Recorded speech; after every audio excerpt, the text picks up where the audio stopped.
Hello everybody, how's it going and welcome back to the As Always podcast, episode 140. I'm one of your hosts, James, and I'm joined as always by Tyler.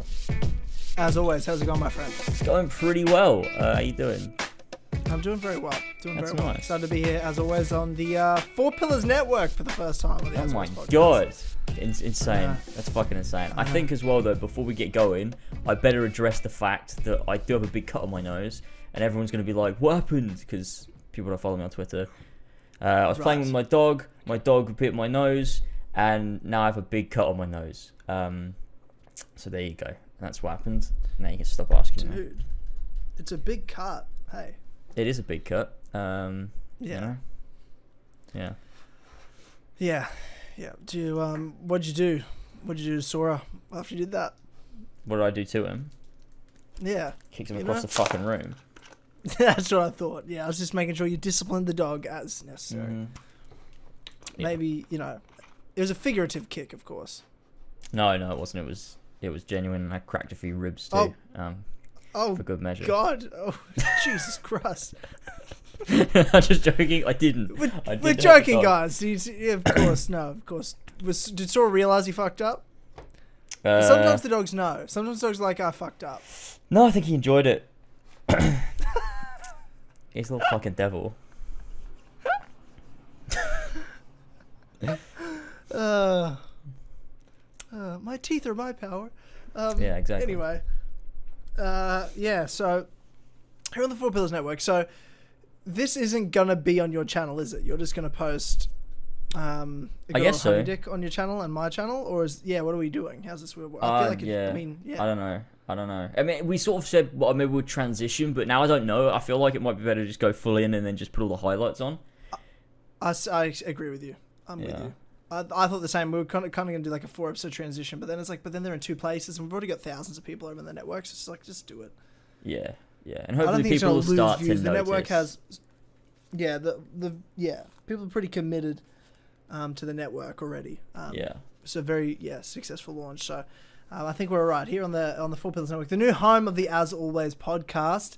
That is powered, of course, by the great people over at patreon.com/as always. So if you like what you're listening to / watching here, and you wanna hear more, head over to patreon.com/as always, and for just $1 a month or more, you get exclusive access to the best podcast on the internet, the Clubhouse podcast, that has over 100 episodes for your streaming pleasure that you can listen to right now for just $1. Plus, there's lots of other cool perks and rewards and bonuses, early access to other video projects and things like that. It's a very exciting time, and there's other things we're working on with As Always this year that's moving forward that will be talked about and announced down the road. And Clubhouse is just booming. We did our 100th episode last Sunday, and this coming Sunday, we've got another, big episode. The topic thread's already up. There's some huge topics in there, James, I've read, and there's some insanity going on. So nice. I'm excited for the next Clubhouse and what it's going to be, and it's what it is. Thank you to those sweet vintage lads and the producers over at patreon.com/as always for making this show happen. We wouldn't be here without them. So thank you to Damian, Real Kermit Cinema, King Richard III, Viridian, Colton the Creampie King, Jesper Olsen, Olberik, Avry Dobbs, Cat94, Flashparadox, Does the Name William Miles ring a bell, Cassandra Fingers Me with her thick strong arms, Raj, Ryan Hafer, and Ballsack47. Thank you, sweet vintage lads, for helping power this podcast. We wouldn't be here without you, quite literally. Four Pillars Network probably wouldn't exist. It's a sort of a thing. It's a thing, yeah. Yeah, that's true. Yeah, it's a bit of a thing. So, right. James, what's been happening, my friend? What's going on? Give me some news. Your nose is fucked. Mm-hmm. What have you been playing at the moment? You're still streaming like an animal. Mm-hmm. That's exciting. Yeah, I've been still playing a bit of Persona here and there, getting through that game. I've got about 40 hours in it now, and I'm still fucking loving it. Been continuing to play through Valhalla, and honestly, I'm getting into the swing of things with it now. It took me a little bit to get back into it, especially because it's such a long game. So jumping straight back in and playing it again was just like, it just felt like a fucking job. But honestly, I'm really enjoying myself now with it. Because it's a terrible game. That's fun. We're not doing this again. It's over. It's fucking over. And here's the thing. It is over. It's over. I've literally released my last Valhalla video. Yeah, you have. Yeah. I feel so good. Like I just feel like it's over now and I can move on with my life. Yeah, good. That's good. I've got a lot of relief, Yeah, that's nice. That's what I like to hear. And I've also been delving back into Assassin's Creed 1 for this speedrun that I'm working on to finally do it. It's been good fun, actually. I've really enjoyed it because, I mean, as a kid, I played a stupid amount of Assassin's Creed 1, is an unhealthy amount of Assassin's Creed 1. More than any 10-year-old should play a game like that. Right, yeah. Like, just a stupid amount of times. So, my knowledge of that game is just ridiculous. I'd say it's up there with, top 5. And I'm going to prove it. I'm going to become number 1, get that world record on console. What's motivated you for this? And what's the approach you're taking to break? So, for those who don't know, James is attempting this year in 2021 to break the record for the fastest playthrough in Assassin's Creed 1 in the world record. Yeah. So, what's motivated you, James, to attempt this, and how are you approaching doing it as well?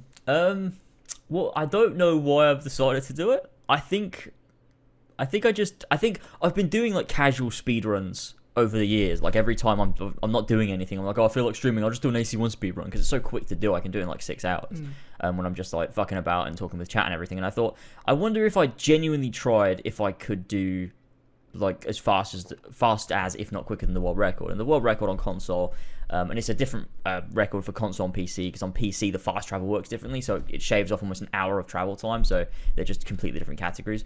Okay. But the world record on console is 4 hours 32 minutes and 11 seconds, and that to me feels really reasonable to do. And so I think you could do that. I know how quick you can fucking do it already. Have you done any sort of speed run yet? Have you got a gauge of how long it can take you? Well, so like my past casual speedruns have been under 6 hours. It's been like 5.5 to 6 hours long, and that's when I'm like just chatting and everything and just sort of messing about. So that's like already looks pretty good. But I've been doing some practice runs, or like just practicing specific like memory blocks to just see how quickly I can do it. And I got like a proper timer set up, and I've got like the world record times for each segment programmed into the thing, so it can compare me against it. And yesterday I did memory block 2 a few times, and I managed to get through the Masyaf section with the traitor where you got to find him, and then Tamir's Damascus assassination. I did all of that together 48 seconds quicker than the world record time. So holy shit. I'm already in a really good position. There's a lot of like ways that I've learned a lot by doing this, because the chat introduced a lot of things to me, but some stuff that I already knew, like to speed up things, like when you're doing, so like at the beginning when you have to save the monk before you go into Damascus, if you jump at him and lock on at the same time, it skips the dialogue, so you can skip over that completely, which is really useful. And then it's all about as well mapping out your routes to each investigation, so you don't have to bother with viewpoints and all that stuff. But yeah, overall I think I'm really confident with the first quarter of the game now, or coming up on that. So memory block 1 and 2 I think I've got in the bag.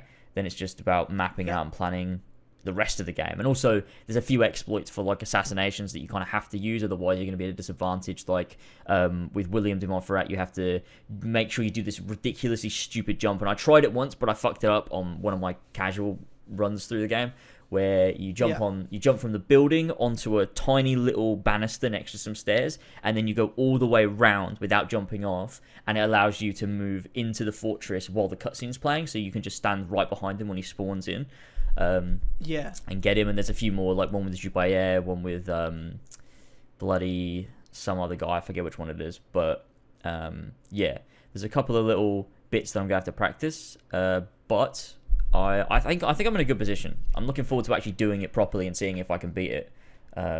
So as soon as I've got some more practice down on the other memory blocks, I should be good to go, I think. Yeah. Oh, that's awesome. Dude, that's fucking incredible. Yeah, here's the thing. So who acknowledges the world record? Like who, certifies it, I guess? Well, there's a few places that people submit speedruns, but the main one that's used for like the big speed runs, world records, and like people that are professionally doing it on Twitch is on speedrun.com, which is where you've got all these things. So there's a few rules you have to make sure that you like abide by for particular games, so it changes from game to game, but I'm just abiding by the rules of I'm playing by the same rules as the guy that did it, because sometimes you don't count load times, sometimes you do. So the guy that did the world record counted his load time, so I've got to count mine as well. But yeah, I'm just making sure I'm doing everything right. And once I submit it there, it can take a couple of weeks, but they should approve it and then put me at number 1 spot, as long as I win, obviously. So yeah, of course, which you will. We have no doubt. Yeah, that's amazing. I'm excited for it. I have no doubt you can do it, and I think it's right that you'd hold that world record. Yeah. Do you think it'll cause other people to try to beat you though, like because you're a big name? You're not just a guy that's speedrunning. You're a well-known person. That's a good point. Maybe it would be kind of fun though if someone were to try and take it on. Like if I beat the world record and someone's like, "Oh, maybe I can do it quicker," and then they beat me, I can try and beat them again. So it could be fun. It could have a lot of competition in the community of just people speedrunning AC1, which would be kind of fun. So yeah, I'll be up for that actually. Yeah, that's awesome. Yeah, I feel like I want to, because I really am committed to, when I look at Assassin's Creed, and obviously I have such an Assassin's Creed audience and I'm now done with Assassin's Creed. It's quite a place that I'm in right now. And when I say I'm done with Assassin's Creed is that I want to stay committed to Assassin's Creed. And what I mean by that is I want to stay committed to the Ezio trilogy. And AC1 included in that. And even maybe Black Flag, but not really. Like, I love Black Flag. I'm sure I'll replay Black Flag. But, like, I want to almost, like, become... I'm going to be doing, all sorts of videos on lots of games.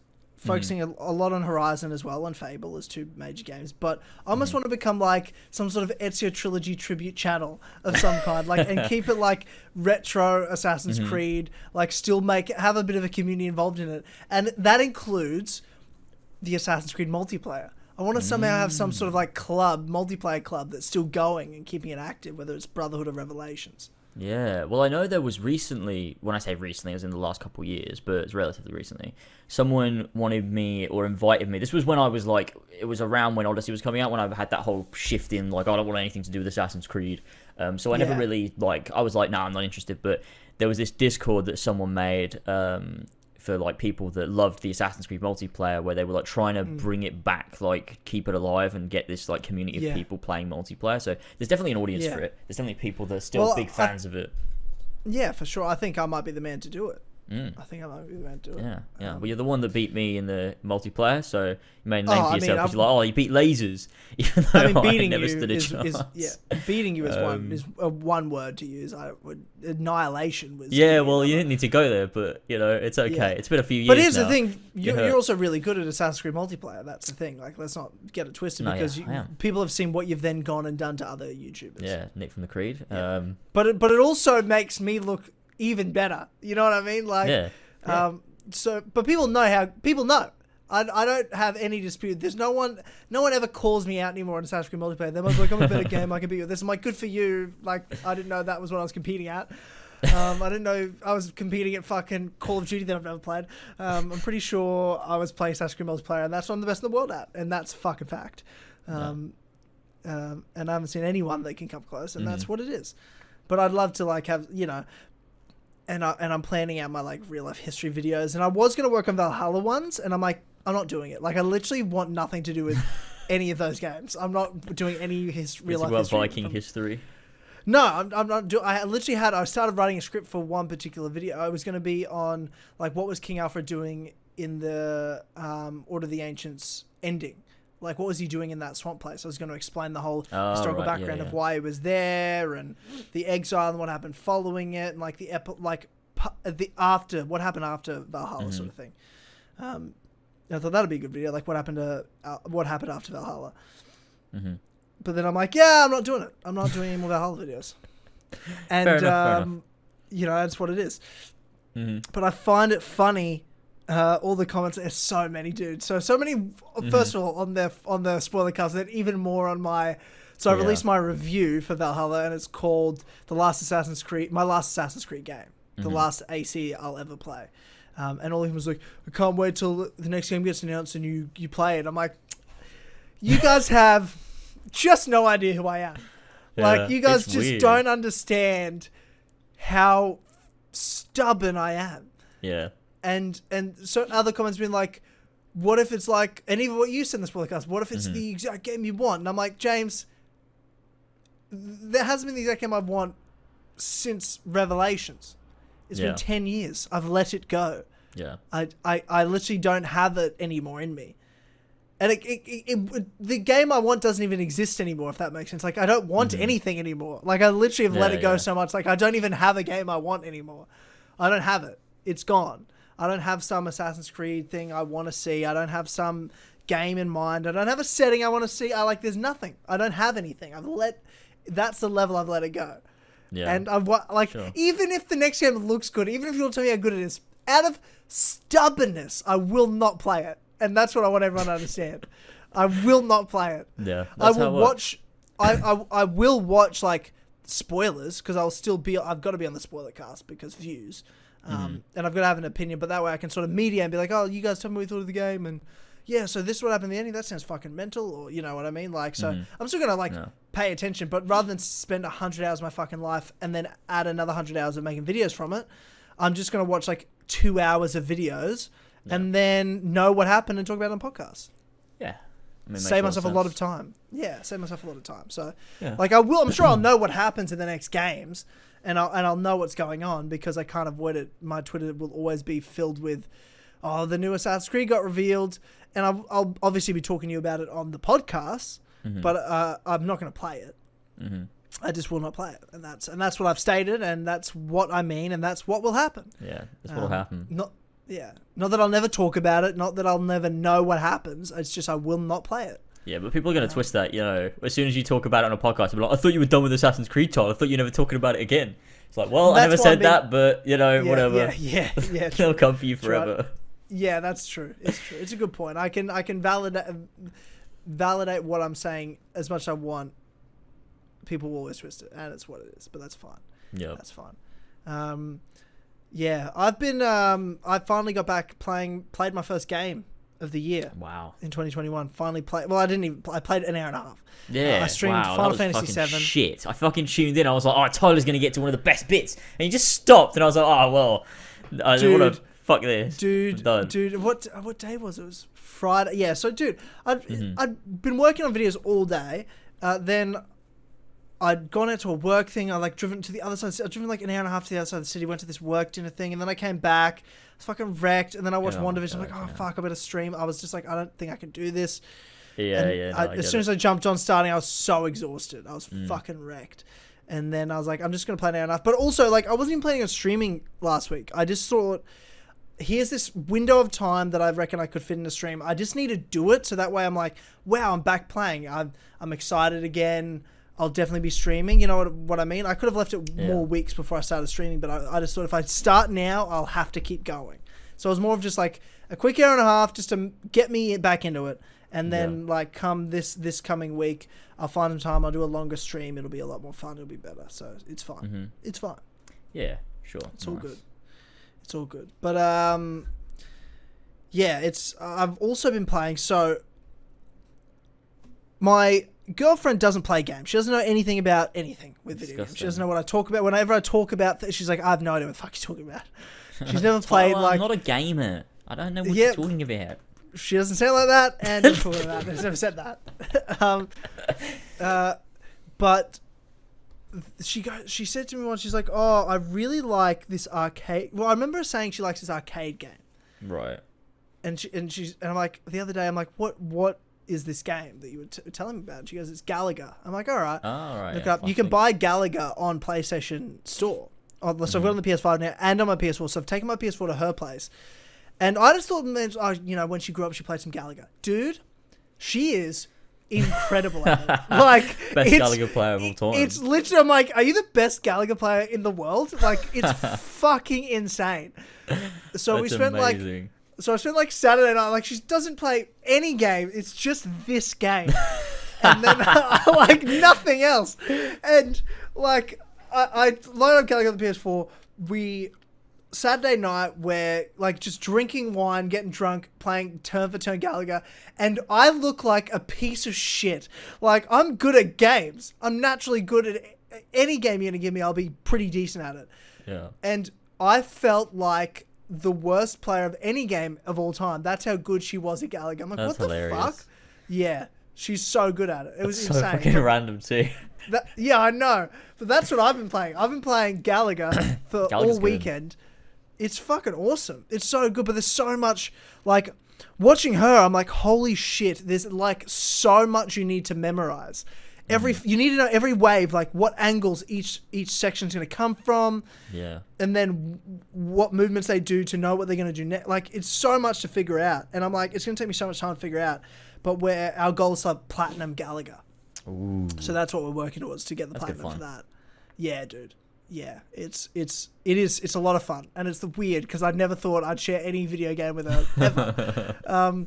Because I packed up my PS4 because I was going to give it to Jared because he's never played like The Last of Us and stuff, and I've got all the PS4 games on my PS5, so I don't need the PS4 for anything. Yeah. So I was like, oh, Jared, you can have it, and you can like play The Last of Us, Last of Us Part 2 and shit. Like they're all on the PS4, and you can play all these games I got downloaded. But now I'm like, sorry, bro, you have to wait weeks because I am platinuming Gallagher. And I'm now determined, like, I've taken it personally, how bad I am at it, and I'm determined to improve drastically. Yeah. So I've got to practice. I might even do some Gallagher streams. No, I can't because Gallagher? Because when you do something with your girlfriend, you can't then do it by yourself. It's like binging a show starting a show with them and then like watching 3 episodes without them. You can't do it. No. You can't do it. So. No, you can't. But yeah, I would like to. Maybe one day I'll do a Gallagher stream with her, and then everyone can see how fucking ridiculously good she is at it. Yeah, like her best friend came over. Like they were gonna go shopping today, and she just happened to be. She just like I was playing Gallagher this morning, and she is getting ready, and then she comes and she's like, "Oh, let me have one go." I'm like, "All right," hand it to her. She goes on the most incredible run I've ever seen, like just doubles her high score. And then her friend shows up, and I go outside. I'm like, you're going to have to come in. She's like waiting for her to come out. She's like, are we not going? I'm like, you're going to have to come in. Like, it's important. It's a Gallagher run of the ages. And she's looking at us like, what the fuck are you two doing? That's great. We're playing PlayStation. We're adults. But yeah, that was fun. That was not unexpected, but some gaming is finally happening. That's good. We like the gaming. We like the gaming. We like that, even if it's arcade games. Any sort of gaming. All gaming. Gaming's gaming, and that's at the end of the day. Exactly. That's it. But Final Fantasy VII was great to get my hands back into that and to like start it up again, because it's always like, even when doing the charity stream, I was like, shit, how do you play this again? And it's only been just over a month and a half since I'd played it last, so I needed a good like half hour, but I feel good back into it. Nice. I'm at a good point of the story. I'm in the second half of the game, so I'm really like deep into it. So I'm really enjoying it. I love Final Fantasy VII. I'm looking forward to finishing it and then moving on to Melody of Memory, Spider-Man. Then maybe, I don't know, I want to replay God of War now they've remastered. I want to replay AC1 and Brotherhood. I want to... I really want to play Kingdom Hearts again. I really want to play like Kingdom Hearts 3. Yeah. I've only done one playthrough of it. Yeah. So good. So there's so much I want to play at the moment, but I just don't have the time. It's only when I stream am I going to have the time to do it. So we'll just see. Yeah. Yeah. Nice. Well, talking about Melody of Memory, Horsey Fox is coming back February 20th. Oh, shit. Yeah. Melody of Memory. It's going to be fucking fun. I've only played through... I blitzed the main story when it came out just because I wanted the story so I didn't get it spoiled. Took me like 4 hours. But there's so much I haven't done in the game. Like, I've saved everything because you get to a point where it lets you split off and do either Birth by Sleep or Dream Drop Distance in order to get to KH3. So I just did DDD and I just didn't do Birth by Sleep. So I'll save one of them for Horsey and Fox. I'll just do the bare minimum on my own. So there's a ton I've got left to do. There's so much synthesis to be able to get all these bonus tracks as well. There's a bunch of like secret boss levels as well. So there's so much to do. I can't fucking wait. And I know as soon as George starts playing Melody of Memory, he's gonna be fucking into it. He's gonna be addicted the same way I was. It's just so much fun. So that's gonna be fucking good. And obviously Fox Vader as well. Can't fucking wait for that. It's huge. Fucking, it's gonna be a big moment. Good shit. For Fox Vader, does Mario just come to you and get you to record lines for the trailers? And stuff. Yeah. Right. Yeah, because I hear your voice. I'm like, when did you ever say this stuff? I'm like, no, he must just be asking you. It's just me and Georgie take some streams. Yeah, no, you and Georgie take some streams, and I mean me. He takes in the actual episodes or like short films of them, whatever you call them.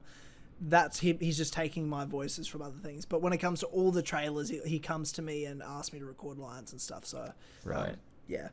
Yeah, I don't just have like, say the most like, and say it in a way like it's a trailer, like, what I mean? It's so good. So fucking good. I record those for him.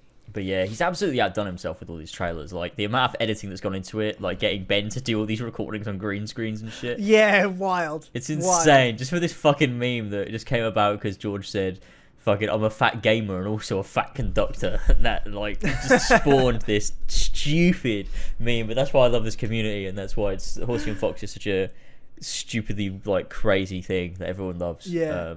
There's so much to it. So yeah, that's gonna be fun. February 20th, Horsey and Fox. Yeah. If you've never tuned into a Horsey and Fox stream, fucking tune in. It's a blast. Yeah. It doesn't matter what game we're playing. If you look at it and you're like, this is dumb anime melody rhythm game, it doesn't fucking matter. It's not even about that. It's about the fun that we have on the way. Are you gonna play it on critical? Yeah, well, proud, but yeah, hardest mode. We're gonna make it as hard as we possibly can for ourselves. Horsey and Fox is so, and because it's so few and far between, and it's just when Kingdom Hearts comes out, it's such a special thing. Yeah, it's such a special thing. It is, and we've got some more plans this year, so it's probably going to be a bit more frequent. We want to do Final Fantasy VII Remake on hard mode, all of the bonus bosses and stuff, because I absolutely love the game, and when George played it, he absolutely loved the game. But there's a lot that he didn't do, so because it was his road to PS5, so he was like trying to get through the game to complete the road to PS5. But yeah, there's a lot to do, and we'll play it on hard mode. But we also really want to go through and do all the Kingdom Hearts games again, because also I privated pretty much every video on Horsey and Fox. So everything pre 2019 is now no longer on the channel. Why? Why? Yeah, obvious reasons. If you know, you know. If you don't, it doesn't matter. Why did I even ask that? Yeah, I do know. You're right. I do know. But yeah, it was bad. I realised because someone was like, James, go and watch your Sonic Generations Horsey and Fox stream. And I got about 5 minutes in, and we said probably about 17 obscene things. And I had to I was like, that's it. They're all gone. I can't do this. So yeah, that's Horsey and Fox has kind of had a bit of a clean slate. I wiped it, but that means we've got to build it back up again. So we've got to do all the Kingdom Hearts games again. Yeah, I love that. Yeah, I love that. That's awesome. We'll be able to go through on critical again, do these like fucking stupidly long 15-hour streams and all the data battles. Oh, it's gonna be so much fun. I can't wait. And George is also pretty ready to get back into it too. So it should be good fun. That's brilliant. Well, speaking of George and you and myself, and also our other brother Ethan. We launched the 4 Pillars fucking network, man. We haven't even talked about that. Yeah, we did do that, yeah. Well, we're on it now. We're on it right now. I mean, you might not be. You might be listening on podcast services everywhere. You might be, that's true, yeah. But we launched the 4 Pillars network, the YouTube channel.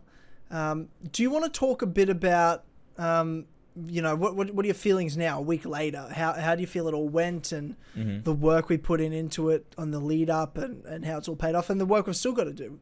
We're not done yet. Yeah, for sure. I think it's been really cool. I love the community reaction to it. I think people are really into it.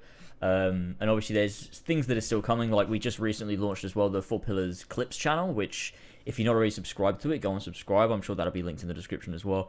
If you're listening on YouTube, if you're not, just search 4 Pillars Clips. But a channel for being able to put all of our clips from all of our streams or any of our like podcasts, if there's any sort of moments we want to clip, or whatever it might be. There's a place for that. So like I know people don't have a lot of time to sit and fucking listen to or go through like hours and hours of streams. I know how much there is just in terms of lasers content. Imagine doing that for all of the pillars. Like there's just so much. So it's nice to have a place for segments and clips and highlights that people can just tune into to stay up to date on the community and still feel involved. So that's exciting, and I like that we've launched that. But 4 Pillars Network, it's been good. The response has been sick. The spoiler cast is done really well, and I'm sure it'll continue to do so. And Streamcast did really well as well. Past 2,000 views the other day, so that was really cool. That's really good. Yeah, really, really good. The view to subscriber ratio is really nice, and hopefully we can keep it going. And when the Passcast launches, that'll be good as well. So, what's the date for the Passcast? February 18th, is it? I think. Yeah, it is. Yeah, it's Thursday. So not this week. Next week. Next Wednesday, Thursday. The 18th. So. Yeah, that's Thursday. Yeah. Well, I mean, I like to point out the fact this is now the 4th video on the 4 Pillars Network, and I'm the only person that's been on all 4 of them. So that's true. I'm the only person. So I've recorded a lot of podcasts, man, in the last couple of weeks. It's been a lot. Yeah. It's been a lot. Wow. In fact, I think today I was on one of our community members, as always member, Josh Develier. He has his own podcast. I was on that. So if you want to hear me get interviewed, check that out. That's somewhere. I'm sure I've tweeted it out at this point, but yeah. Yeah. Nice. Yeah, do a lot of podcasts, man. He emailed me too. I'm going on at some point. Yeah, this you week. should. You should. Yeah. It's a bit of a chat, so that'll be fun. I've not done a lot of outside podcasts because I've been so busy, but I'm trying to do a bit more when people ask me, and that doesn't mean please everyone don't ask me at once, because I'm so busy. It's really difficult. But yeah, I'm trying to do a bit more here and there because I've had people ask me in the past. I'm like, I can't add another thing to do, but I'd like to do a bit more of it here and there. So yeah, it should be. It was very interesting to talk about, like, because I talked a lot about, how we came to do what we're doing, like, because I don't think about what we've done, a lot, and he was asking me a lot of questions, like, oh yeah, I mean, what was it like when you first, like, met up with James and started doing stuff together, and how did that happen, and going through that history. And it's like, oh wow, it must have felt good when you guys decided to just commit to it, and just, in 2016, that was the first year where we had the schedule every fortnight. And he's like, it must have felt amazing when you completed your first year and didn't miss an episode. It was just every second week. And I'm like, yeah, I guess, I don't know. Like, you know what I mean? I guess so. Yeah, I guess it did feel good, but I think my thing was, like, we're always so focused on what's next. And, like, we spent 2016, sure, we were doing it every second week, but we were planning, like, to launch As Always in Clubhouse in 2017. Like, we spent so much time talking and planning that. Like, we didn't stop to think, oh wow, we did a good thing. Yeah. We're always planning the next thing. And then in 2018, it was like, was it 2018 with Cinema Room or 2019 Cinema Room? 2019 with Cinema Room. No, 2019. Wait, really? Because 2019 was Cinema Room, 2020 was the second year Cinema Room, but it killed Cinema Room.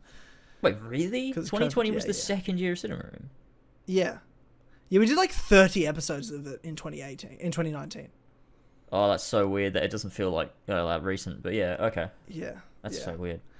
Yeah. Yeah, so there's always something. There's always something we're working on, and then it's Four Pillars Network now, and I'm like, fuck, we've done a lot. Like, even just him introducing me and all the different things he said I've done, and I'm like, wow, I feel like I've actually accomplished things in my life. I didn't realize that I've done things. I still think I'm nobody, Well, I am. Like, I literally, who gives a fuck? You know what I mean? Like, but... You're fucking no one. Get out of here. Yeah, but you know what I mean? Like, I feel like I've actually achieved things. Yeah, right. I've made an impact. But, it's fun to do. I love podcasts, and it's nice now more than ever in a lot of ways, even though we're doing more than we've ever done. I think even just simply having this studio that I'm sitting in right now, it just makes it so much easier. And having you guys to work with, the community response to the Four Pillars podcast, man, is huge. Yeah, huge. It's great. Yeah, it's been really fun seeing all the clips and stuff, the edits, especially because like that slight delay on your end, and how it added to the, like, us talking over each other. Some people were genuinely really mad about it, and it can't be helped sometimes, especially when you got 4 people on a fucking Discord call. Like, it's not as easy as you think. But like, my favorite comment was someone going, "Oh, when they told Tyler to shut up, it felt so good." And then I was like, they're like, "Oh my god, what an amazing moment! What an amazing moment!" They're like jerking themselves off. All these people jerking themselves off to when James told me to shut up. But actually, and then they're like, "Oh, when was it? I want to see that." And then someone clicked the timestamp. Then the response was, "Oh my god, that was amazing." And I clicked on the timestamp. Really? And you're like, "All right." And no one told me to. By the way, this is what actually happened. I clicked on the timestamp. I'm like, "Oh, I'm gonna see this. I don't remember that." And then it was James going, "Oh, right, let's talk about like the side content. I know you don't care, Tyler. You can sit this one out." I'm like, "Oh, thank you so much." That was them thinking you told me to shut up. Like, it's so dumb, man. You saying, "Tyler, you can sit this one out." I'm like, "Thank you so much." And they're just like, and they're like, "Oh my god, James told me to shut up. Oh my god, it felt so good." I'm like, "Oh my god, cringe, how man. embarrassing!" They're that upset about my opinion of the game. It's so weird. So many people are upset. I got so much love though. Yeah, you did. That's true. That's a good thing. I like that. But like, there's so many people just like, so fucking cringe. I can't stand it. Like, I feel like so many people don't understand our dynamic as like the 4 of us together. Like, they think we're just like content creators or whatever, like coming together and like we're being rude to each other or sometimes or whatever. And it's like, we're just fucking mates talking. Like, just fucking watch or don't watch. We talk like actual friends, you know? Christ. Yeah, we're just having a fucking chat. Like, oh my God. Yeah, I'm pretty sure I called George a fucking dickhead at one point. I was like, shut up, you fucking dickhead. Like, you know what I mean? Like, I don't say that unless I fucking love George. You know what I mean? Like, we're genuinely friends. And know each other really well. That's why I say that. I wouldn't say that if we were, like, just co-workers. Like, that's fucking unprofessional and fucked up. And it's not like we don't give each other shit because we're being aggressive. It's just, we're just joking. Like, we're just, like, bantering. Jesus Christ. People are like, oh my God, why are they being so aggressive? Like, dude, I loved it, but I got a lot of, like, I couldn't believe the amount of people that agreed with me on, especially my review of the game. So all the comments like, dude, someone finally said it. What a pile of shit. I'm like, holy fuck. I thought most people love this game, but so many people don't. Yeah, so it's many nice people to don't. see though. It's nice to see that because I felt as well that so many people were on the side of this game is like the best fucking thing ever. Like really, like loved it. So it's nice to see that there are people there like that obviously feel like represented now, having your opinion there out in the public. So yeah, it's good to see that, as much as I don't fucking agree. Because I feel like I'm the only like content creator that is of that stance. Yeah, like there's no one else that agrees with me on my level. Yeah, surely. Yeah, I haven't really seen it. Like you agree with points I make, and Ethan agrees with points I make. Most people we all have similar agreements. Yeah. But I think I'm the only like content creator that's putting out reviews that's like, I hate the game. Like I think it's really bad. Yeah. You know, I mean, I said nice things, I said positive things. I just said the truth. Like, there's definitely things that are good about the game, but you know, people ask me what I'd on stream, like what would the score I'd give it. I'm like, I don't know, a fucking 4, like a 5 maybe. Like, it's not good. Like, I don't like it at all. Sure. I'm literally never gonna play it again or any of the DLCs. But then you got comments like, oh, but like I can't wait till like, what if he becomes a hidden one in the DLC? I'm like, well, yeah. Hey, doesn't matter though, does it? Ubisoft don't care. Why the fuck do I? You know what I mean? They don't give a shit. They hate women. So I'm going to keep saying that's true. Because that's what they really hate wanted. Women. That is true. It's actually kind of crazy how like you can see that in the game, like Eivor is female. It's pretty obvious Eivor's female. But when you look at the marketing, it's so not obvious. Like it's actually kind of disgusting. It's really fucking weird. How you can see like that, the meaning behind, like it's crazy. But yeah, let's not keep talking about Valhalla because I'm gonna kill myself if we do. So no, we are going to talk about Valhalla because there's been some controversy with Valhalla this week, which is the microtransactions. We talk every Assassin's Creed game now since Origins. We talk about this. Let's go. So explain, James, what's going on? Like, because Twitter blew up. Wow. There's shit's going on. Wow, yeah. Amir put out a tweet, and it seems like Amir's doing bits these days on Twitter. He is doing bits. But he talked about the microtransactions in Valhalla, and since Origins, since Unity, there've been a great deal of microtransactions that are like becoming a main part of the experience. But it was really Origins that introduced like this store page as part of the game, where like you'd load up the game, and on the main menu you'd have ads for the store and stuff. Which is just fucking hate it. But essentially what they're doing in Valhalla is, which is taking it to almost a new extreme, is in the game you have 9 gear sets that you can find and acquire in the game through different means. There's also 9 gear sets you can buy for around £15 each. Which means that half of the gear sets are locked behind these microtransactions, which are fucking like grossly too expensive. It's actually insane that they're selling these fucking like gear sets for £15. And on top of that, you've got, you know, obviously time savers that they sell, and they really push on you as well. And they rebalanced the game a few weeks ago so that, you know, leveling up worked differently, and that the difficulty gap between levels was more and stuff. So it pushes those time savers and microtransactions more. And you've got then this split that always happens when you bring up microtransactions, which is the people that understand how it fundamentally affects the design of the game itself, and people that don't, and just go, don't like it, don't buy it. And so Twitter erupted into a bit of an argument between, you know, prominent members from the Assassin's Creed shill community and the shield. That's a great name to call them. And that's what we're going to call them from now on, the Assassin's Creed Shield community. Yeah. It's slightly different from the regular AC community, where you've got people that, there's the AC community where people are still big fans of AC regardless of the bullshit they put out, but will critique it nonetheless. And then you've got people that will just defend it nonetheless. We're not talking about the Assassin's Creed community. We're talking specifically about the idiots in it, which we call a small off branch, the Shield community. The Assassin's Creed Shield community, and it's funny to read it all. Amir was having a big argument with people. It was good fun to watch. But yeah, it's kind of mental that people will still defend this shit. But I think it comes from a place of not really understanding the impact. Because I'm sure it's a take I would have had when I was fucking 14, 15.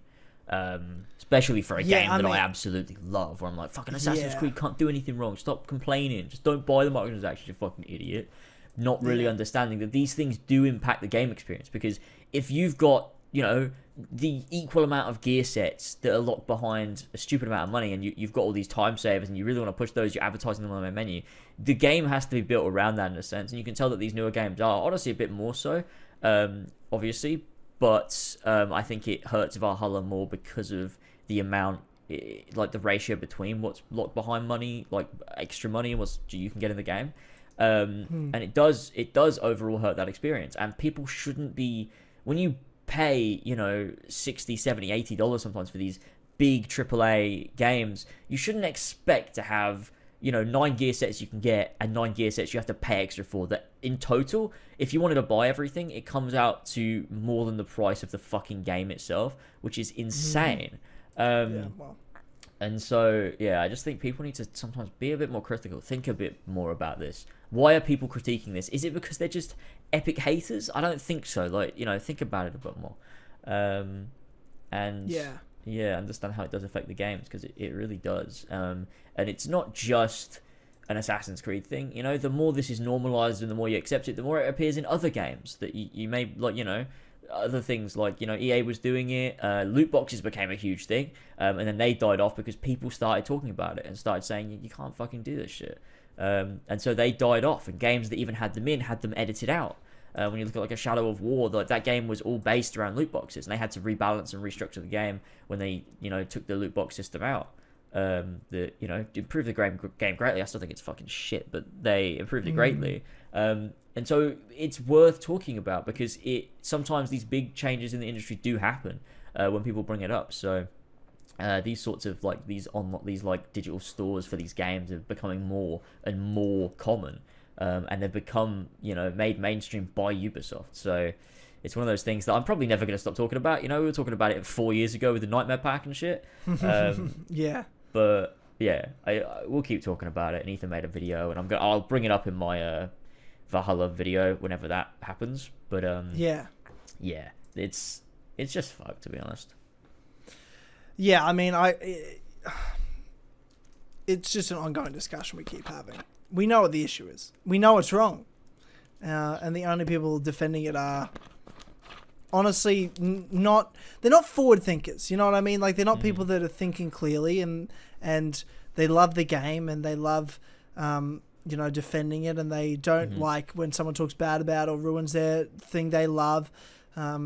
So they'll just shill for it. They'll just defend it. And, they really don't understand the negative impact they're having, not just on themselves and their wallets, but the games industry overall. It's a huge negative. Huge negative. Yeah, exactly. And I think that these people, like the fact that Twitter is now such a place where people that don't critically think about games can give critical opinions on games, and everyone can be a critic without needing to have any understanding of how that sort of works. These people that don't and never have critically thought about a piece of media in their lives can give their input and opinion, and it validates these companies, because they now the fucking sheep that follow these corporations have a large voice on social media.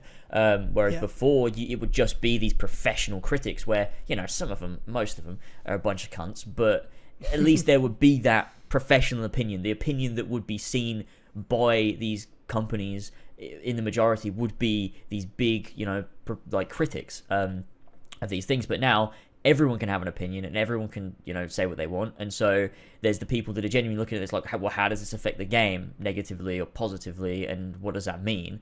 Those people are overshadowed by people going, no, game's sick, just don't like it, don't buy it. And that's what is now in the majority because they're so fucking loud.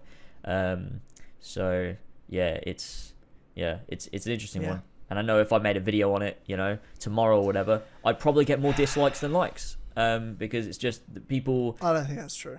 I don't know. It's maybe not more, but a great amount. Like the balance will be completely out of whack. Dude, I literally called Valhalla a bad game, and I've got way more likes than dislikes. So yeah, all right, I guess. Yeah, all right. Maybe I'm wrong. I think you'll be fine. Yeah, maybe I'm wrong. You'll be fine. But I feel like most people agree with you. Yeah, and us. Sure. Sure. But I'm also not going to make a video on it. So. No, not at least not a dedicated. You're better video. than that. You're better than that. Yeah. No, but I will bring it up in my Valhalla video. So yeah, and we're talking about it here, so it's fine. Yeah, I don't need to. It's already been said. Yeah, I mean, you could literally this would be the honey dick. Yeah, it could be. Yeah, that's so I think point. There you go. You've made a video on it. It's done. You've done it. There you go. We've just done it. Yeah. We've just done it for you. You're welcome, and Great we've just stuff. done it. Yeah, I'll call it something like Assassin's Creed Valhalla microtransactions need to stop. That's exactly what you should call it. And then if you're enjoying watching what you're watching right now, ladies and gentlemen, over on Jem's channel, click the link in the description to watch this full podcast. And then you'll hear us talk about more stuff. So over on the Four Pillars Network, subscribe, set notifications on. Yeah. It's a place to be. Yeah. Four Pillars Network. It's incredible. And the response to the community has been buzzing. Like, it was a huge win, man.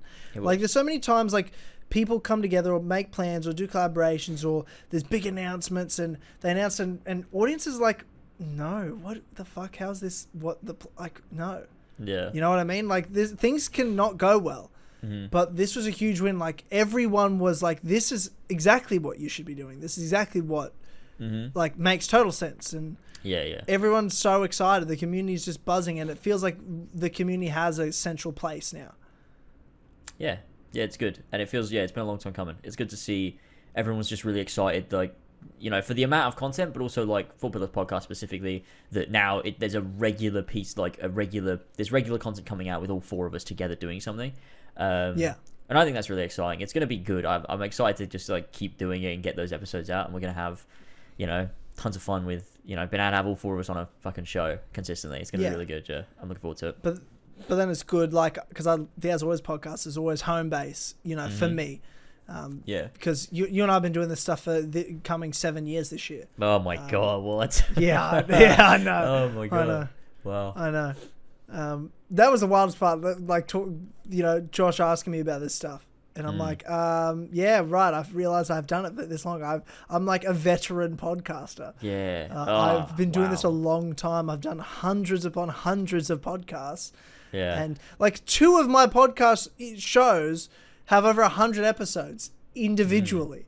That's mental. And it's cool because when you look at the time that we've been doing it for, there's so many like guys now that are like adults that would have grown up through their teenage years with our fucking podcasts.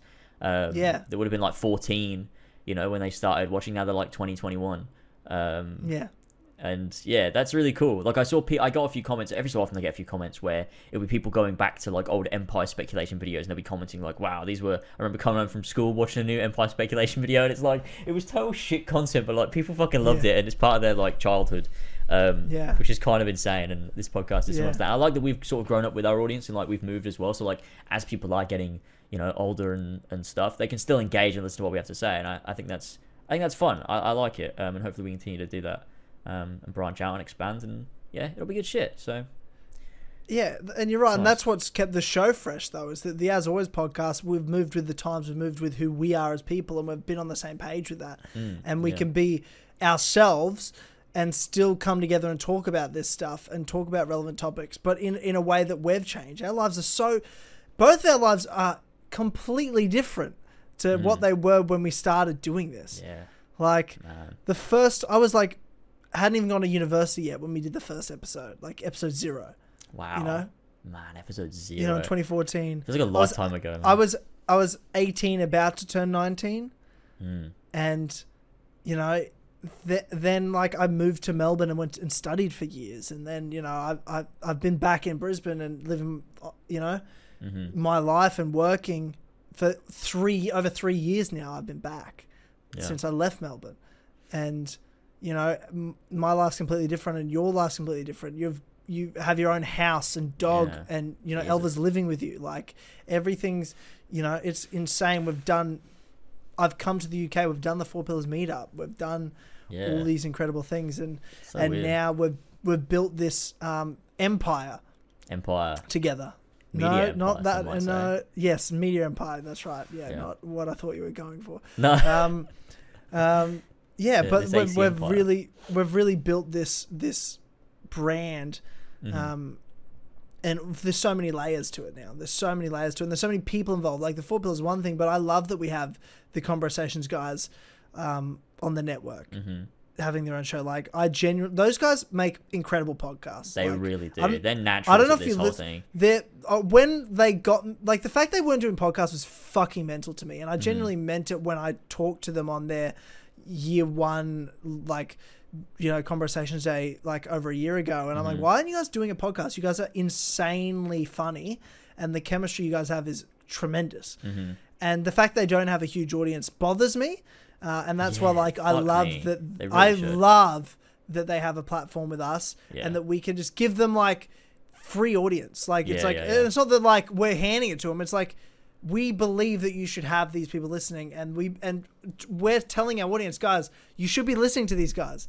They're fucking entertaining. And the concept of Streamcast is a great show. Like, I'm proud of the network that's launched, because we didn't just launch Four Pillars podcast, which I know is good. The As Always podcast is an established show with 140 episodes and a 7-year history. This is a great show, and it's got a very large audience. So this being on the channel, I know is a staple. Four Pillars podcast, I knew was going to be a huge success. We've done so many podcasts together already; it's fine. But the Conversations guys coming and doing Streamcasts, I was like pumped for, because it's a great concept for a show. It's the perfect time to do a show like this, and those guys are amazing. And getting to be the first guest on there and sit with them and listen to them chat is great. I listen to the True Gamer podcast. It's fucking hilarious. Like, I love listening to Eddie and Sheps back and forth. They're a great duo. Do they have too many podcasts? Of course they do. So many fucking podcasts. But I do listen to, obviously I'll listen to Streamcast every week because it's on my own bloody network, and they're talking about relevant shit I love. But I'd listen to the True Gamer podcast when I can. I don't listen to anyone's podcast. I don't listen to fucking podcasts anymore. I do too many of my own, but I listen to bits of True Gamer, and I always like love it because they're just fucking hilarious guys, and they're my mates, and I love like having a laugh, because I know them. So it's I'm glad the first episode of Streamcast is a huge success, because they deserve it, and they deserve that show to blow up specifically as well. Yeah, for sure. And it's cool because, like, I mean, I've known Eddie for fucking ages now, like longer than I've known you. So true. It's crazy that they're still around and still doing stuff, but he's always been so professional with everything. Like, he's always been like, oh, well, I'll do what I can and then wait until I have an audience before I do. Like, he just goes all in. He's like, no, I've got the best camera, the best setup, the best lighting, the best fucking editing, everything. He just goes all in with it. I'm like, I don't understand how you do this. And how he hasn't managed to gain an audience quicker. Like, I really don't understand. Like, Eddie and Sheps are so good at this. They've got such good chemistry, and Eddie is just great at producing content. Like, genuinely, they deserve a far bigger audience than they've already got. So hopefully, the Four Pillars Network can do that, and they can gain way more traction and just keep the ball rolling, because they've already got it. They've already got the content there. They just need the people. So they just need eyeballs. That's all they need. They have everything it takes. Like, if you get eyeballs on them, those eyeballs are gonna stick around. Yeah, I know that for a fact. When I met the two of them.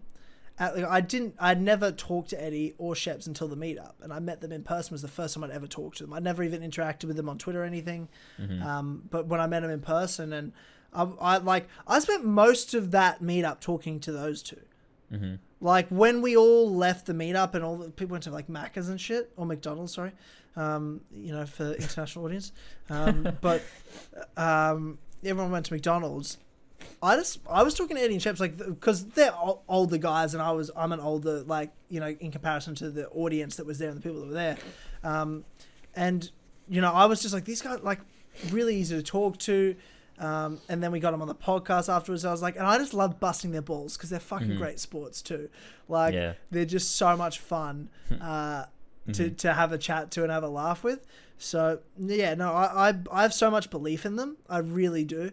And when it comes to Walshy and Joe, or Jack and Joe, Walshy and Founder Scarab, like those two, I see they don't have what Eddie has in the sense of producing the content yet. Like in the production side of things, they're so new to it. They're young. They're like us back in the day, really. That's what I love about them. Yeah. Like there's a different reason I'm really excited about Jack and Joe on the network compared to Eddie and Sheps. Have it now. I just want to give them eyeballs because they are gonna be huge, just as they are.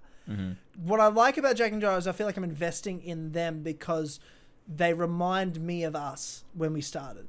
Yeah, it's and very I feel like we can get them ahead, like up to where we are now, way quicker. They don't need 7 years to get to where you and I are. They can get there way quicker, and I want to see them get there quicker. So I feel like what we're doing with Jack and Joe is I know how good they are going to be. They're not there yet, but I know how good they're going to be. They have all the potential in the world. They're both incredible personalities. They've got good chemistry together. They work hard. They've got the ideas. They've got the passion. They just have some learning curves to deal with that I think we can help them with, working with us and then giving them their own audience for that specific thing. Because Walsh has his own audience, but it's different when it's a podcast. It's different when it's not about what you're talking about, but it's about you. Because my audience doesn't watch my videos anymore for Assassin's Creed content. They watch it because I'm saying something about Assassin's Creed. They watch your videos, James, because you're saying something about Assassin's Creed, or you're saying something about, The Witcher 3. Like, it's about us. It's about the personalities. We're not just doing news content anymore. We changed it. And Walshy will get there too with his own audience, and Joe I think has started off that way in a sense too. So the two of them, I think they don't need to wait 7 years to be where we are. They can get there way sooner, and I want to invest in that. So yeah, for sure. And there's other content creators out there. Like the Four Pillars Network isn't going to be those 4 shows and those 4 shows only. Yeah, there's plenty of people we know. It's small than large, that we know and that I think it'd be cool to collaborate with. For one, I'm not saying we're going to do this or that he even wants to, but I love working with Brett. I was literally about to say Brett. I would love for Brett to have his own show. Especially because he's the everyone knows him. He's the 5th pillar. That's what everyone calls him. So I love doing stuff with Brett. And like when we did that Assassin's Creed Who Wants to Be a Millionaire thing the other day that he got me to do, it was so fucking funny. And then afterwards we just talked for like an hour and a half. And it was just I fucking love Brett. So it'd be good to get him on board with something one day. Absolutely. I really would. I think he'd make a great, whether it's a podcast or his own little show or something. Like he used to do the Dead Set Cast. He did just do Dead Set Cast. And if he had some sort of other show idea or other sort of project, because the Four Pillars Network doesn't just have to be podcasts either. No, it could be anything. It started off that way because it's a great way to start, and we all do them. But it could be a short form show for sure. And there's going to be stuff that I'd like to see Ethan have his own podcast, and he and I have talked for the last 12 months about what he could do, and I've had an idea for his show, for a show that he could, like, I come up with podcast ideas all the time, and I'm like, oh, that would be cool, that'd be cool. And there was one I had that I'm like, this would work really well for Ethan. And I've talked to him about it a while ago, and I'd love to see him do it one day. George would be great doing his own show. And whether it's Brett or that we've got a lot of great content creator friends. Imagine George and Brett hosting a podcast. That'd actually be kind of amazing. I feel like they should do together. It. You mean? Yeah, I would love to see that. I think it could work. Ethan needs to be alone. Not even like. Someone cut that. Ethan needs to be alone. It's not that funny. It's not that funny. You know what I mean. You said it with such conviction. Ethan needs to be alone. Ethan should die alone. Ethan needs to be just like, no, what I mean is like, Ethan's the sort of personality he is on a podcast. Like if he was going to do his own podcast, he can't have like a co-host that's like on the same, it can't be like you and me where we're both the hosts. Like I think there needs to be someone with him, but it's almost like a feeder person that's not going to talk over him or talk as much as him. Just sort of lets him go, because Ethan just can fucking talk. He's a fucking amazing talker. That's and true. He can just go on and on and on about a topic. You ask him one question, he'll talk for 30 minutes on it. And he'll go down these roads. Yeah, I'd love for him to have his own show, and hearing that, like, there's a lot there. There's a lot there. Yeah. And potential over the years. But I think we've got our established shows going forward for at least the next little while, and we just want to establish the channel, the Four Pillars Network, Four Pillars Clips channel, and then we'll start, like, down the road, adding things in that are our ideas, or potentially other content creators pitching stuff to us. So there's a lot that can happen for sure with this channel. Yeah, definitely. So it's super exciting. Super exciting. It is. In other news, James, because there's been some news in the last little while. Mass Effect, the Mass Effect trilogy, the Legendary Edition, as it's called, has gotten a lot of news. There's been a trailer, a lot of side-by-side comparisons to Mass Effect Remastered and such. How are you feeling about this Mass Effect Legendary Edition and what's going on there? Yeah, it looks really cool, especially the Mass Effect 1 remaster, where they've really reworked it visually, and plenty of gameplay has been reworked too, which is really nice. So yeah, if as long as my only issue here is it can look nice, sure, in screenshots and trailers, and I'm sure that's true, but have they accidentally also broken the game in the process, like a lot of remasters sometimes tend to do? Yeah. Hopefully not. And if that's the case, then it looks like it's shaping up to be something really nice, and I'm so excited to jump back into Mass Effect after I played it over the course of 2016, so it'll be 5 years ago. 5 years ago? What the fuck? Yeah, man. Yeah, 5 years ago I played Mass Effect for the first time, all three of them, and I fucking loved it. And then I'm looking forward to jump back in with the remaster and everything, and actually getting invested a lot more in Mass Effect 1, because the gameplay for Mass Effect 1 and the structure of it's a very old game, and the game itself didn't make me want to go out of my way to do side quests or character stuff. It never made me feel like I wanted to do that. It felt difficult. Like, it honestly felt like it tried to make me not do that. Because it was more difficult to do, because like you've got to remember your way through a map, and like the way it tracks quests is completely different and stuff. So if that's all been updated to match more of a Mass Effect 2 and 3, then I will engage with it properly. Like, there's a lot of good stuff in there, I'm sure. So it'll be nice to go into Mass Effect 1 and play through it the way that I played through like a Mass Effect 2, where I spent so many hours in it. So yeah, that all looks really good, and hopefully it comes out and it works and it's superior to the original games. That's really what you can hope for, all you can hope for with a remaster. So excited. Yeah, I mean, I played the Mass Effect trilogy as it came out. Right before 2 came out, I played 1, and then 2 came out, and I was like, holy shit, this is like amazing. And then I was so, like, the whole build up to 3, I was so on board. So, and I was someone that loved 3, and even the ending. I mean, I didn't think it was as good as 2, but I still thought 3 was a great game. Yeah, and it ended really well. 3. So, and that was at the time during the whole controversy for it, and I love that trilogy. So to go back, I probably haven't played it since maybe 2014 was the last time I would have played a Mass Effect game. So it's been a long time. So I'm looking forward to actually jumping back into the trilogy and playing it again, because it has been a really long time to play it and make some different choices that I didn't make, because I tended to make the same sort of choices when I replayed those games back in the day.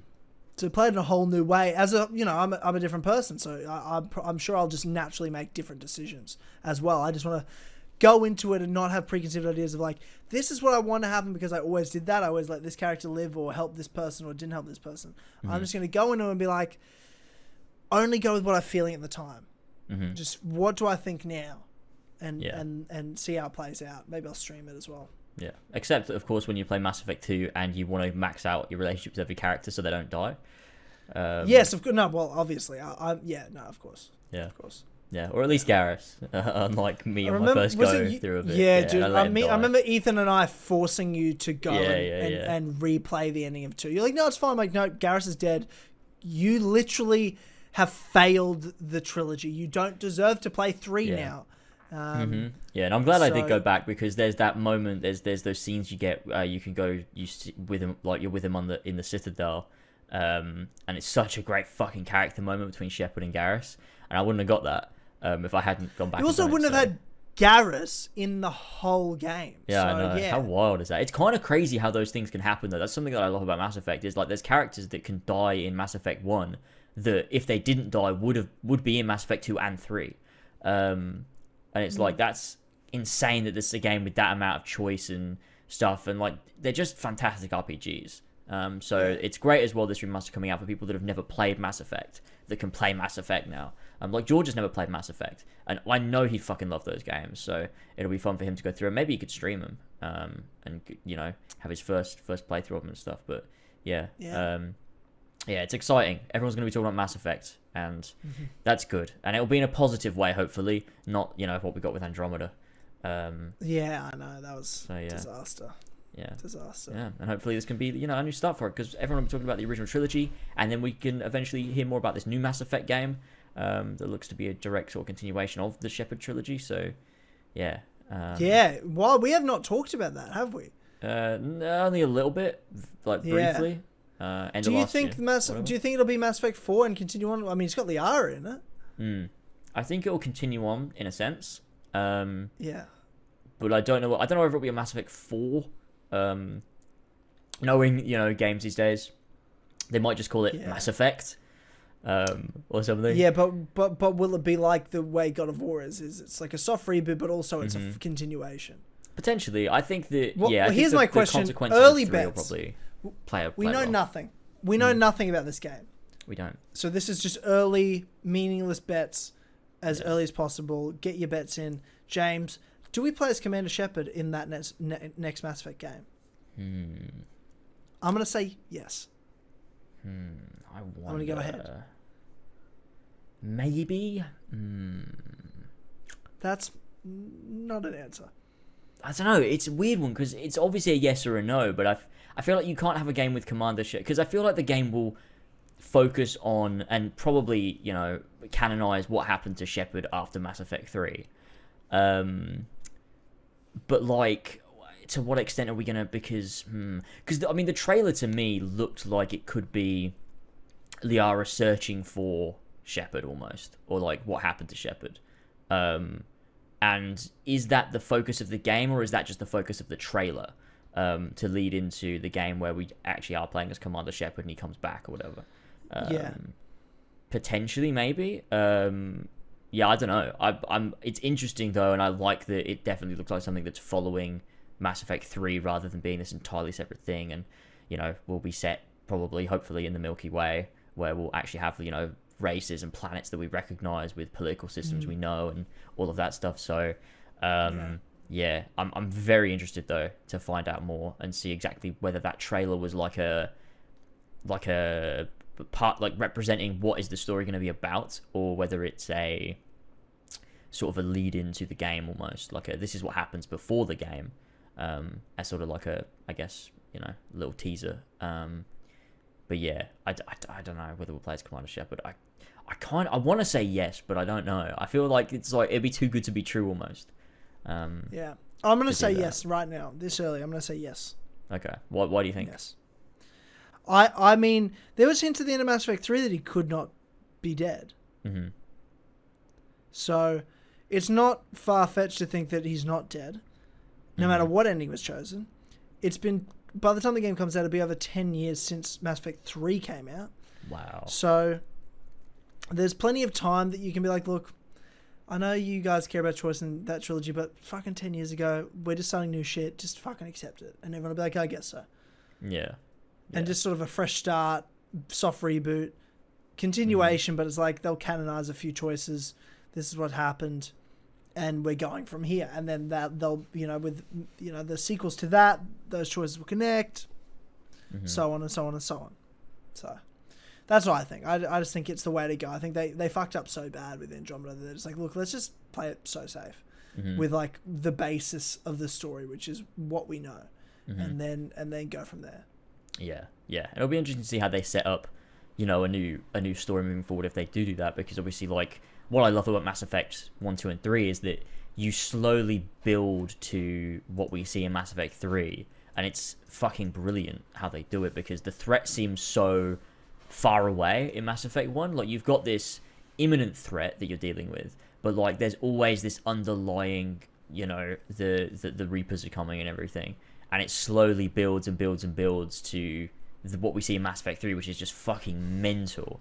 And I love that about it, the way it just gradually becomes this, galaxy fucking, destroying potential threat type thing, and I love that about it. I think it's phenomenal. So it'll be interesting to see how they handle another threat, whether they go to that level or what they decide to do with it moving forward here. And it'd be interesting to know, will anything that happened in Andromeda factor into this, or will they completely forget about it?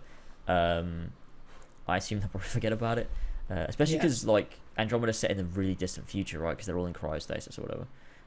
For like 500 so years. Forget that, useless. It's interesting, and I'm very interested to see where they take it. Should be fun. For sure. Should be fun. Something else we love to talk about on the As Always podcast is the Marvel Cinematic Universe. Yeah, and obviously we're not going to do spoilers or anything. That's for this network's show Streamcast to do spoilers and talk everything, the specifics. But we can talk general stuff with the MCU and theorize some things. Because right now WandaVision episode 5 released this past Friday, and we're well into the season now in the second half of this series. How are you liking it now that a lot more has happened since we last talked in this show? And what are your thoughts on WandaVision right now? I fucking love it so much. It's such a good show, and I love that it's week to week as well. It's a show, obviously, like any show that's good, you can easily binge, but I love that it's week to week. I've missed this so much from shows. I like going on Discord and going into the WandaVision spoiler chat, every time I've watched a new episode, and everyone's just fucking buzzing, talking about it, theorizing. It's so much fun. It feels so, fucking old school TV show type thing. And I like that about it. And that's really great. And I just think that, Marvel are doing so well with what they're doing now, and I can't wait to see how this sort of idea of producing these shows and this content feeds into other stuff they're doing. Because what I love about this is I didn't really know how much do the shows impact the movies. They use characters and stuff, but is it separate or what? How much they're going to interconnect? But this feels so important to MCU stuff, and it fills in so much, and there's so many characters that they're using and stuff, and it's huge. This is a main MCU title. It's not it's not a side thing that isn't part of it really, but kind of is. This is a huge part of the MCU, and I love that about it. And it feels like the MCU is properly back, and it's just a fucking blast. It just shows that post Endgame, there's so many possibilities now. Dude, it's been so much fucking fun. Yeah, it's. I mean, I said on the Streamcast, I thought I love week to week. I absolutely love week to week, but this almost isn't the show to come out week to week, at least for the first 3 episodes. If they released the first 3 at once, I would have been fine with it. Because 3 is where it really sort of kicks off. The first 2 is a bit okay, righto, I'm not sure about this. Sure. But I guess so. But, yeah. I mean, I like that there's all these, like the thing about it for me was that there's so many little hidden things in it that there's enough for me to digest and talk about. So, I feel like episode 1 and 2, those were the 2 episodes that were really all focused on, but just being in this sitcom and just throwing in little hints here and there. And episode 3 is where it widened it a bit more. But I liked that. I liked the subtlety of those ones where it was a bit slower, but I really enjoyed that, and everyone just being what the fuck is going on. It was good fun to chat about with everybody. And there's a lot more happening now, and it's just ramping up continuously, and oh my god, it's so fucking fun. Just seeing characters that talking to each other and interacting, and having these conversations, talking about the wider MCU. It just reminds me how much I fucking love the MCU. How it feels like everything exists, even if you're not seeing it. And I like that. I just think it's so engaging. Proposes all these different questions to you and stuff. And it's a fucking blast. It really is. Yeah, dude. It's honestly, it's been just great to be back. And I wasn't sure about this being the first show back, but it's really just doing its own thing. It's thoroughly enjoyable. I've absolutely been loving WandaVision, and it's just pumping me up for what they can do with Disney Plus shows, right? Because it's also just a big difference of what they've ever done before, in that way alone. So if you think about that, like, how are you feeling now? How WandaVision is going to change the dynamic of the MCU? Yeah, I mean, without spoiling anything, that last episode really throws in the idea of anything is sort of fucking possible now. They, like, Marvel aren't holding anything back. They're like, look, we can sort of just do this, and we're gonna do this. And so it really leads into the question of, well, like, what crazy shit are they going to do moving forward? Like, how crazy are they going to go with this? And, you know, where does that leave us for Doctor Strange and Spider-Man 3 and all of that stuff? And I'm just so fucking ready for this. And I think it shows that they're not holding back. They're not playing it safe either. And that's what I love. I was afraid that they just fall back into, right, we've got to play it safe because we've made fucking $1 billion on Endgame and Spider-Man. Yeah. So we've got to play it safe and keep our audience. But they're just not. Yeah. And I love that about it. So it means when we get to Falcon and the Winter Soldier, you know, they don't need to worry about, like, oh, will our audience understand that Sam is the new Captain America? Will they understand that there's two of them? Like, you know, I guess I'm so conditioned to feel that way, like being a fan of Assassin's Creed, where, like, you just expect them to treat you like an idiot. But it makes me more hyped to see where they go with Sam and Bucky, and that I think they really are going to go down the route of turning Sam into Captain America in a really meaningful and actual way, rather than it being, like, all metaphorical and being like, oh, he is the new Captain America, but he's still going to be Falcon. Like, I feel like they're actually going to do something with it, take it somewhere real, and it's going to be actually engaging to do these, that's like, what out there things. Yeah, and doing well keeping a secret, because, and what you're saying is true, like, they're really going hard with these shows, because they didn't show much of WandaVision. They haven't shown that much Falcon Winter Soldier. It just feels like, oh yeah, that's what you expect it to look like as a show. But what is it going to do, and what's it going to achieve as a series? Like, is there a really big point to the show? And you hope it's that they set up Sam as properly Captain America. But you don't know that. But then you watch WandaVision, and really all we saw was a few snippets of the sitcom stuff, where there's so much more to WandaVision that we only saw once the show came out, and it's really pushing boundaries and doing things I did not expect it to do. It really is doing things I did not expect it to do, and I'm loving it. I love this dynamic, and I hope that means these shows are really meaningful, especially for those characters. Like, Wanda is an Avenger. She's a major figure, and so is Vision, and so is Falcon, and so is the Winter Soldier. So for characters that are pre-established like this, to do big things with them is important. And make these Disney Plus shows feel important, and they're doing that. And the week-to-week thing's brilliant. They're making those the shows to talk about. Like, what was the biggest show in the world 3 years ago? It was Game of Thrones. And for years it was, because it was week to week to week. It's the show to watch. Everything else is binge-worthy. Everything else on streaming services, you know. Once shows like Breaking Bad and stuff ended, they all sort of ended around the same era. There was a whole lot of shows that were the week-to-week standard. Game of Thrones survived all those and kept going, and that was everyone's week to week. It was like and you go to work and you're talking about Game of Thrones. Oh, did you watch Game of Thrones yesterday? Yeah. And the whole week you're talking about Game of Thrones and what's happening next week. I spent every day at work talking about Game of Thrones during the 10 weeks, you know, a season would be on. It was a cultural phenomenon. And Marvel, like, yeah, we're going to do that with our shows. And you're going to talk about us when it comes to movies, and you're going to talk about us when it comes to shows. You're always going to be talking about us. And it's super exciting. Yeah, like, the movies really are great. They're filming Thor: Love and Thunder right now in just down the road from, you know, like 45 minutes from where I live. You know, they've which is great to be filming here, because they can just get fucking filming done. They don't have to deal with COVID restrictions. They can just, like, get shit done. And there's Marvel film a lot of stuff here as well already. But to have, like, obviously Chris Hemsworth is Australian. Who plays Thor, and Taika Waititi's a Kiwi, so you know there's already a huge, like, you know, they did a lot of Ragnarok here as well, so it makes sense they're down here again, getting filming done, and it looks. Have you seen the set photos? As in, like, the Guardians are clearly in. Love and Thunder. I have. Yeah, super interesting. Spoilers, obviously, but I mean, it's not a surprise. I assume that's, like, early on. Like, are they a part of the whole movie, or are they just there for the start of the movie? because that's where we left off with Endgame. That's the question. So it's not really spoilers. You know, it makes sense that they're there. The only thing that would be spoilers if it's like end of the movie, they're still there. That'd be a big deal if the Guardians are part of the full movie. Yeah. Which I love. How cool's that? Oh, yeah, for sure. And it's cool. I like to see, like, I think WandaVision set this precedent that they're really crossing characters over more. Like, they're not staying isolated to their own films anymore. Like, they really are just going, like, any character can appear anywhere now. Like, you don't go into before it'd be like, you go into an Iron Man film and you expect Iron Man characters. You go into a Captain America film, you expect Captain America characters. And it became a bit more as everything went on. But really now it's like, you can go into something and sure, this is the focus, but anyone can show up at this point.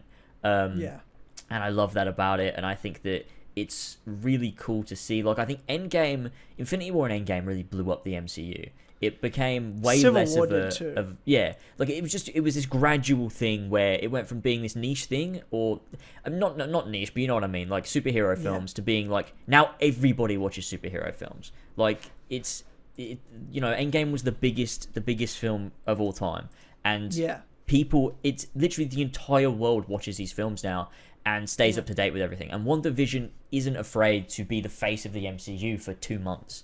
Like, they're not saying this is a side show that, hardcore fans can watch. It's like, no, this is the face of the MCU for 2 months. And they're not afraid to let that stand on its own. And it's of a quality that is worthy of doing that. And I really like that about it. It just means that there's so much more that they can do now. And they're very confident. It seems to me, the more I watch of WandaVision, the more I feel like I really understand where they're going with this whole phase of the MCU. When they announced in, Thor: Love and Thunder that Natalie Portman was coming back, and stuff like that, it was like, whoa, what the hell is going on? And she's playing like a female Thor, and what's happening? But when you watch WandaVision, it's like, okay, I can see where they're going with this, and the way that they've said, Wanda's going to be in Doctor Strange 2, and Doctor Strange is going to have a huge role in Spider-Man 3, and like there's a lot of multiverse stuff happening. It's like, okay, I think I see where they're going with this, and they're really trying to mix things up and be like, look, anything can happen. Like, this is a persistent universe, so like everything can cross over, and it's interesting. And like you said, with showing these stories for smaller Avengers that didn't get a lot of screen time in these main films, like being able to see Wanda and Vision, and then like Sam and Bucky more, and also like they've said Rhodey's going to be in Falcon and Winter Soldier as well. So, is he? Yeah, they announced that the other day. Holy shit. Which is really cool. So it's preferred to not know that before the show. You know what I mean? If Rhodey showed up, maybe I guess in the show. But I mean, that's you've got Captain America and Iron Man now. Like Rhodey is, he's War Machine, but he's also like there's no other Iron Man right now. For sure, and he's getting his own show. He's getting his own show later on. I love that. So Armor Wars.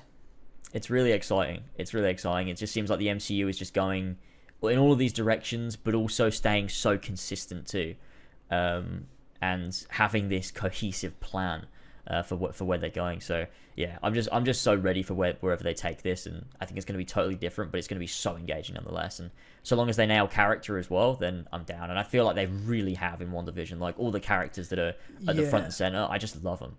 Like, I just love seeing these people, and even characters that we haven't got to know a lot. Over the course of other films, ones that have taken back seats. I'm just enjoying seeing them as people and interacting with each other. It's what the MCU is all about, seeing these characters all interact and come together and in a meaningful way. And so, yeah, it's just super engaging and it's really exciting. And how do you feel about the multiverse? Because obviously, without spoiling anything, we have got a few bits, especially in that latest episode, of multiverse stuff. Like, what's your feelings on that? Like, that's obviously, like you mentioned, going to be a huge part of this next generation or era of the Marvel Cinematic Universe. I think that it allows for really interesting, unique storytelling, especially from a studio that cares a lot about the minor details. And I was talking last night on Discord about, this is like a sort of a tangent, but it makes sense, is Call of Duty Zombies on the surface is not what you would think it is. And when you look at the timeline, because they posted, I think it was a couple of years ago now, an official timeline of Call of Duty Zombie story. It's fucking insane. And you look at it and you're like, how can anyone understand this? But the devs get it, and they've got these lore keepers, and it all makes so much sense. And it's fucking crazy how ridiculous it is. But because they take it seriously, the fans take it seriously. And I have a lot of respect for it, even though I don't follow it myself. And so I think when you go into something like a multiverse, you can't just, and when you start using time travel and whatever, you can't just do it with no consequence. You have to have someone or a team of people that care and are willing to make it all make sense and connect. And that's what I think Marvel Studios are able to do. Because they've shown so far that they really do care about telling a cohesive story and meaningful character journeys and stuff. So I think when they tackle something like a multiverse that can get fucking crazy, like we've seen in comics and cartoons and stuff for superheroes, it's one of those things that I think they're up to the challenge, and I think they'll be able to do it, whilst also giving these directors creative freedom to create unique shows and films as well. So I'm really excited, and it also opens the door for meaningful fan service as well, because it means you can delve into those Fox characters or the older Spider-Man characters and stuff with the Spider-Man films, which is what they seem to be doing, and do it in a way that's not just fucking Tobey Maguire shows up for a 3-minute cameo. Like, they can do something actually meaningful where it's like there's actually this connection to other outside universes, and just go fucking crazy with it. And I think they know that, well, we've done Endgame and everyone fucking loved it and everyone pretty much understood it. So, our audience aren't dumb. No. We can do this stuff. They respect the audience, which is what I love. Yeah, for sure. That's what I really love. When you respect your audience, the audience respects you. And there's so many companies in the video game industry and the entertainment industry that don't get that. And they really don't respect, and it's only their heads that make those big decisions. They don't respect the audience that consumes what they produce. And people aren't stupid, and they don't like being treated like they are, and they won't respect the product. And the reason the MCU is respected is because the MCU respects the audience. Yeah, and Endgame is proof that you can do crazy shit that reaches back into movies that came out 10 years ago and mess around with timelines, and you can still make over $1 billion doing it.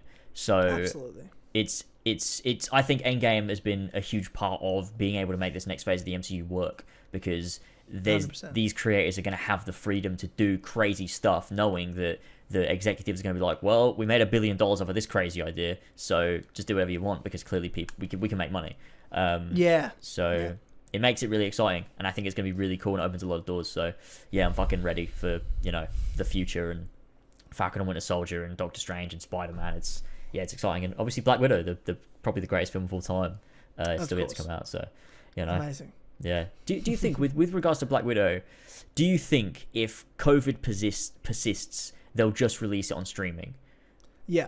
Because they're gonna not all their movies, but I think Black Widow, I think Black Widow has to, because it's already so pointless. It should have come out a long time ago. Yeah, it's been delayed a year. I think that particular movie has to come out. You can hold off on your Spider-Mans, your Shang-Chi's and everything, but Black Widow needs to come out. That's the one that just needs to come out. Yeah, just get it out the fucking way. It just kind of looks like Winter Soldier, but not as good. Epic spy film. Well, Winter Soldier's the best MCU movie. But never know. It might be amazing. It might actually just be amazing. I'm sure it'll be a great movie. I have no doubts about that. That's going to be a really fun movie. It's just, anyway. There's a lot of reasons. I want it to come out, and I hope it does. Just release in cinemas where they can, and put on streaming services as well soon after. But all right. Well, I think that's it. We've gotten through all the news. We've had some good chats. Nice and concise. Thank you, ladies and gentlemen, for listening and watching this episode of the As Always podcast for the first time ever on the Four Pillars Network channel. If you haven't subscribed yet, subscribe. Like the podcast. Turn on notifications. Of course, absolutely. And subscribe to the Four Pillars Clips channel, that new channel. Yeah. There's so much going on, so much content to come, and be sure to check out Streamcast covering WandaVision Episode 5 tomorrow, premiering on the Four Pillars Network. And then we're back next Monday. Well, we're back, James and I are back Sunday on patreon.com/as-always for Clubhouse episode 101. Then Monday for the Four Pillars podcast episode 2. And then, of course, Streamcast Tuesday and Thursday, the 18th. The Past Cast, the debut premiere episode of The Past Cast with Jack and Joe. So a lot of content coming from the Four Pillars Network and, as always, entertainment. Mm-hmm. So thank you to the sweet vintage lads that power this podcast over at patreon.com/as always, which is $1 a month. You get exclusive access to the best podcasts on the internet, the Clubhouse podcast, plus a lot of cool bonus perks and rewards. Go check it out, including being on the credits list for these podcasts. So to thank those sweet vintage lads, we have Damian, Real Kermit, Cinema, King Richard III, Viridian, Colton the Creampie King, Jesper Olsen, Olberik, Avry Dobbs, Cat94, Flashparadox, Does the Name William Mars Ring a Bell, Cassandra Fingers Me with the Thick Strong Arms, Raj, Ryan Hafer, Ballsack 47, Seth Murray 5380, Lumistrad, Pink Flame 313, Uga Booga, Chinka Wooga, Tuga Booga, Zuga Luga, Suga Vuga, Ruga Suga, Yuga Duga Booga. That's not the last word, but I just made it up. Sab 2557, Henry, Kimasaba Gamer Cream Pie, Sakaris aka Kieran, Justin, Aragon, Emil Catborg, BQ Oval the Elder, Fishy, Josh Duvillier, Rav Jai, Team Anna Travis, Son of Bitch, OG Dogger, Harrisy aka Bat Assassin, Connor DeRose, Bully in the Alley, Gene, Joshua Mora, Brian Ford is now really good at Gwent, Joe the Sexy Boy Smith, The Weekly Planet is objectively the best podcast on the internet.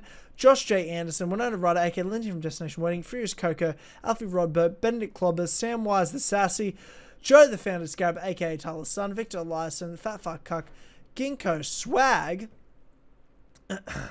Kassassin, Master Bass, TJFL, Luca, Andy Cure, Max H, Poopy D, Scoop, Diddy Whoop, D Scoop, D Poop, Chunky Malar, Hooky, Nick Miller, Radok, Jack DJ 1998, Owen Big Brain, Walshy, Jasnotter, Gwen Hughes, Imagine Dying in Demon Souls though, Evan Brown, Ben Higgins is waiting for David Jones EP. Actually, in the next 2 weeks, the first video of his original deck of cards will come out 2 weeks from now at some point. Christian Rowe, your money, I don't have your money, I don't have your money. Philip Stillwagon, Jimmy, your penis. Give me a penis. Jimmy. I'm sorry, I'm so tired. Give me a penis. Kyle, Lady Litzomania, Greenie's Weenie, Liam, the Blue Cow, Jackery, the fucking gamer, the Poopy Whoopie also fucked me up with reading. Rating Not Sunny, Louis De Leon, Tristan Obigfell, Evan, the Kitty, Big Dick 666909, Angel of Harlem, Big Lad Ewan, Anonymous 1K, Christian 0210, Hellsberg, Otako World 7, Possessed Jackal, Trajan, Markion Young, Zeppo, Jack Nichols, Biggest Fucking Virgin, Thomas James Talbot, I be eating pussy like I'm cervical cancer, God damn it, Bodge, Elias Rowe, Order 1908, they call me the Greenie Bearer, but Assassin Christmas is long gone, aka Connor, Franco, and Pubert Flubert. Thank you, besides helping power this podcast and making the list so long. Look forward to seeing you next Sunday for Clubhouse episode 101. Yeah. There's some amazing topics and stories up already. Be sure to get your topics in soon.